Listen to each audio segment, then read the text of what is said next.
As somebody who regularly reviews luggage on YouTube, I am going to say a statement that is probably going to shock you. Are you ready? It's not about the luggage, it's how you pack. I'm gonna say it again. It's not about the luggage, it's how you pack. I get questions every single day saying things like, which carry-on is gonna be best for my trip? I am going to blank country in blank season for blank amount of days or weeks. I will also get questions like, oh my gosh, I'm a total overpacker and I really want to pack in a carry-on on my next trip. So which carry-on do you recommend to help me do that? So friends, when you ask me this question, I'm always going to give the same answer. It is not about the luggage, it's how you pack. Now, I can pack for any country, any season, for any amount of days or weeks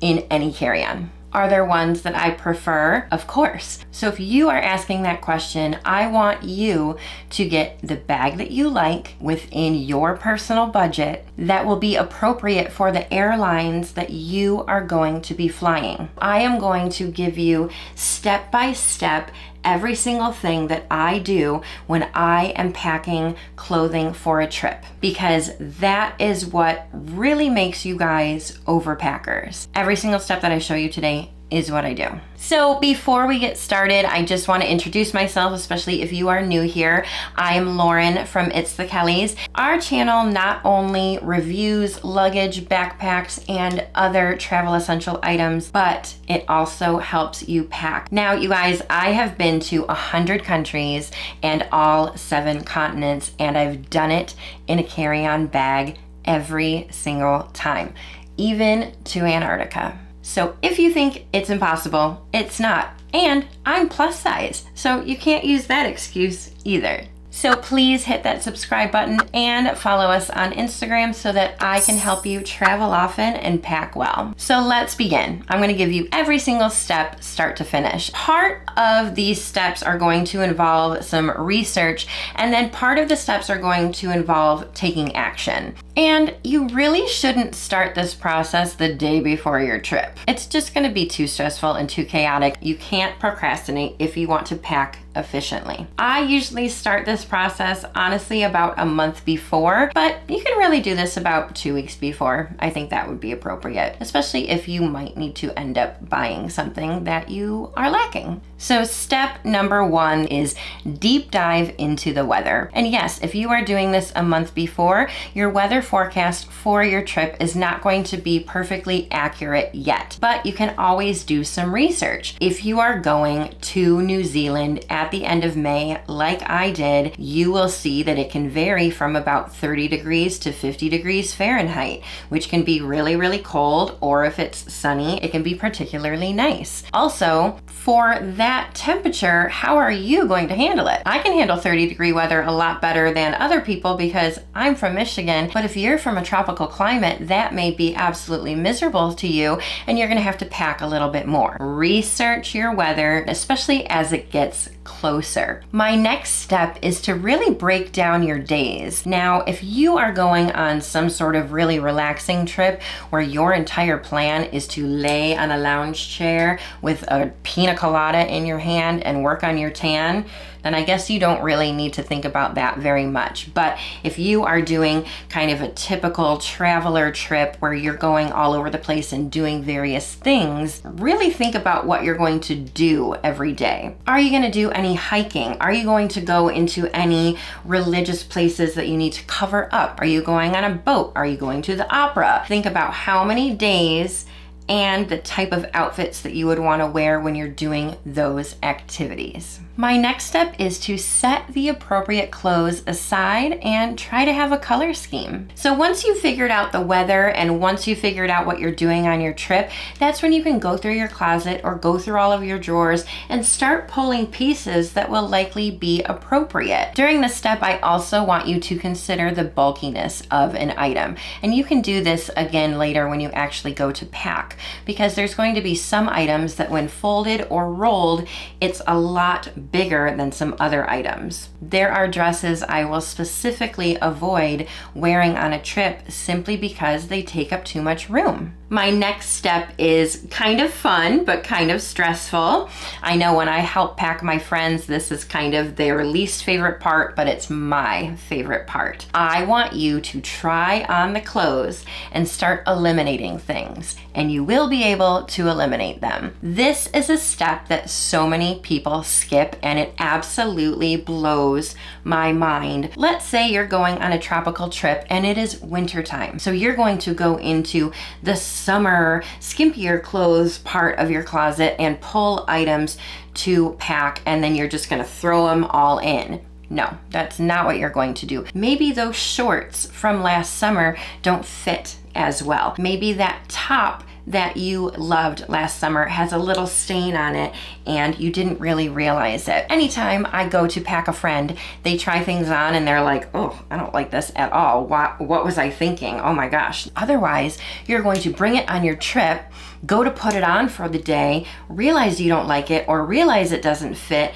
and then you could have packed something else and you've just wasted precious space in your carry-on. So if it doesn't fit, don't bring it. And if you don't like it, don't bring it. If you're trying things on within a week of your trip, you're not going to gain or lose that much weight in a week where it's suddenly going to work. And if you're pulling multiple shirts or skirts or dresses in the same color, try to just figure out which one you like the best. You don't need 3 black t-shirts. You probably just need 1. So my next step is to separate all your clothes into tops and bottoms.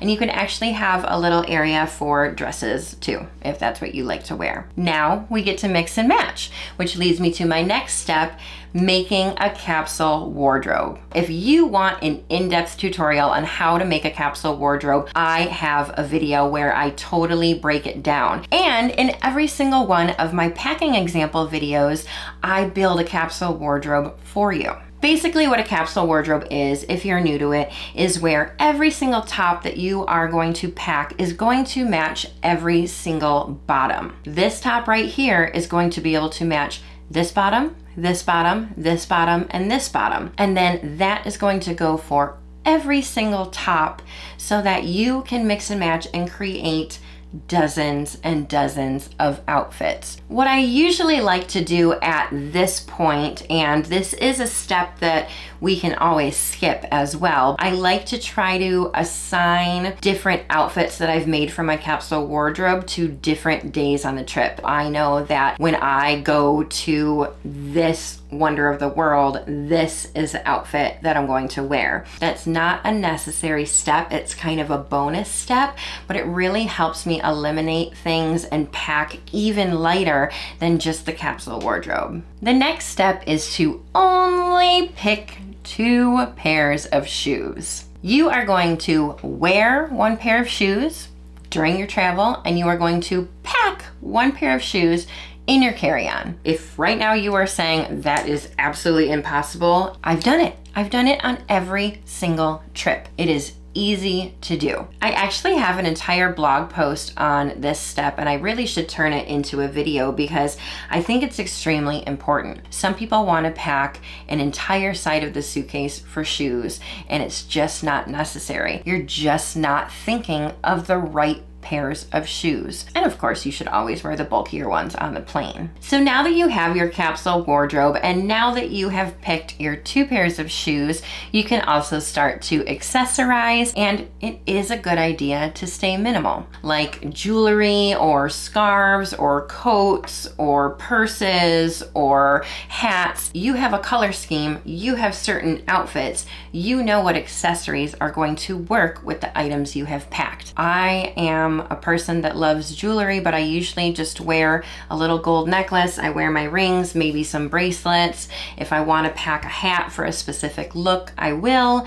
If I need a little jacket or scarf, it's all going to match the outfits that I'm packing. You do not need some big, huge jewelry container. You just don't. And the same thing goes with sunglasses. I only pack 2 pairs of sunglasses. I usually do a black pair and a brown pair. And then, to be honest, the last step is just to pack. You have now done all of the work.